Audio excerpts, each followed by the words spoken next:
WinZO gaming app ಅಕ್ರಮ ಹಣಕಾಸು ಮತ್ತು ವಂಚನೆ ಪ್ರಕರಣದಲ್ಲಿ ಜಾರಿ ನಿರ್ದೇಶನಾಲಯ ಇಡಿ ತನಿಖೆ ಪೂರ್ಣಗೊಳಿಸಿ ಚಾರ್ಜ್ ಶೀಟ್ ಸಲ್ಲಿಸಿದೆ. 3,522 ಕೋಟಿ ರೂಪಾಯಿ ಅಕ್ರಮ ಹಣಕಾಸು ವಹಿವಾಟು ಮತ್ತು ಬಳಕೆದಾರರಿಗೆ 734 ಕೋಟಿ ರೂಪಾಯಿ ವಂಚಿಸಿರುವುದು ಪತ್ತೆಯಾಗಿದೆ. ಎಐ ತಂತ್ರಜ್ಞಾನ ಬಳಸಿ ಗ್ರಾಹಕರಿಗೆ ಕೋಟಿ ರೂಪಾಯಿಗಳ ವಂಚನೆ ಮಾಡಲಾಗಿದೆ ಎಂದು ತನಿಖೆ ವೇಳೆ ತಿಳಿದು ಬಂದಿದೆ. 690 ಕೋಟಿ ರೂಪಾಯಿ ಆಸ್ತಿ ಜಪ್ತಿ ಮಾಡಲಾಗಿದೆ. ವಿನ್ಸೋ ಗೇಮಿಂಗ್ ಆಪ್ಗೆ ಸಂಬಂಧಿಸಿದ ಅಕ್ರಮ ಹಣಕಾಸು ಮತ್ತು ವಂಚನೆ ಪ್ರಕರಣದಲ್ಲಿ ಜಾರಿ ನಿರ್ದೇಶನಾಲಯ ಇಡಿ ತನಿಖೆ ಪೂರ್ಣಗೊಳಿಸಿ ತನಿಖೆ ವೇಳೆ ಭಾರಿ ಪ್ರಮಾಣದ ವಂಚನೆ ಮತ್ತು ಅಕ್ರಮ ಹಣ ವರ್ಗಾವಣೆ ಸಂಬಂಧಿಸಿದ ಸ್ಫೋಟಕ ಮಾಹಿತಿಗಳು ಬೆಳಕಿಗೆ ಬಂದಿವೆ.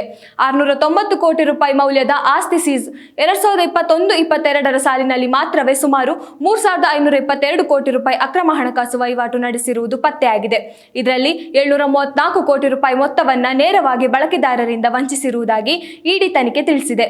ಹೀಗಾಗಿ ಜನರನ್ನ ವಂಚಿಸುವ ಉದ್ದೇಶದಿಂದಲೇ ವಿನ್ಸೋ ಗೇಮಿಂಗ್ ಆಪ್ ರೂಪಿಸಲಾಗಿದೆ ಎಂದು ಅಧಿಕಾರಿಗಳು ತನಿಖೆಯಲ್ಲಿ ಸ್ಪಷ್ಟಪಡಿಸಿದ್ದಾರೆ. ಈ ಪ್ರಕರಣವು ಬೆಂಗಳೂರು ಸೈಬರ್ ಕ್ರೈಂ ಪೊಲೀಸ್ ಠಾಣೆ ಸೇರಿದಂತೆ ರಾಜಸ್ಥಾನ, ನವದೆಹಲಿ ಹಾಗೂ ಗುರುಗ್ರಾಮ್ನಲ್ಲಿ ದಾಖಲಾಗಿತ್ತು. ಪ್ರಕರಣ ದಾಖಲಿಸಿಕೊಂಡ ಇಡಿ ಅಧಿಕಾರಿಗಳು 2025 ನವೆಂಬರ್ 18 ಮತ್ತು ಡಿಸೆಂಬರ್ 30 ವಿನ್ಸೋ ಗೇಮ್ಗೆ ಸಂಬಂಧಿಸಿದಂತೆ ಹಲವು ಕಚೇರಿಗಳ ಮೇಲೆ ದಾಳಿಯನ್ನು ನಡೆಸಿದ್ದಾರೆ. ವ್ಯಾಪಕ ಪರಿಶೀಲನೆ ಕೂಡ ನಡೆಸಿದ್ದಾರೆ. ಈ ವೇಳೆ ಬ್ಯಾಂಕ್ ಖಾತೆಗಳ ಹಣ, ಮ್ಯೂಚುವಲ್ ಫಂಡ್ಸ್, ಸ್ಥಿರ ಠೇವಣಿಗಳು ಹಾಗೂ ಕ್ರಿಪ್ಟೋ ಕರೆನ್ಸಿ ವ್ಯಾಲೆಟ್ಗಳನ್ನು ಸೇರಿಸಿ ಸುಮಾರು 690 ಕೋಟಿ ರೂಪಾಯಿ ಮೌಲ್ಯದ ಆಸ್ತಿಗಳನ್ನು ಸೀಸ್ ಮಾಡಲಾಗಿತ್ತು. 25 ಕೋಟಿ ಗ್ರಾಹಕರಿಗೆ ಮೋಸ. ಹೌದು, ವಿನ್ಸೋ ಆಪ್ನಲ್ಲಿ 100ಕ್ಕೂ ಹೆಚ್ಚು ಆನ್ಲೈನ್ ಗೇಮಿಂಗ್ ಮಾದರಿಗಳನ್ನು ಪರಿಚಯಿಸಿ ಆರಂಭದಲ್ಲಿ ಹೆಚ್ಚು ಆದಾಯ ಬರುತ್ತದೆ ಎಂದು ನಂಬಿಕೆ ಹುಟ್ಟಿಸಲಾಗುತ್ತಿತ್ತು. ದೇಶಾದ್ಯಂತ ಸುಮಾರು 25 ಕೋಟಿ ಜನರು ಈ ಆಪ್ ಅನ್ನು ಬಳಸುತ್ತಿದ್ರು.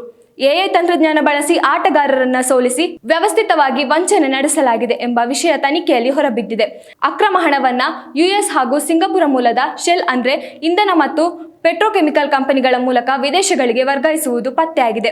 ಸದ್ಯ ಇಡಿ ಚಾರ್ಜ್ ಶೀಟ್ ಸಲ್ಲಿಸಿದ್ದು ಪ್ರಕರಣದ ಮುಂದಿನ ವಿಚಾರಣೆ ಕೋರ್ಟ್ನಲ್ಲಿ ನಡೆಯಲಿದೆ.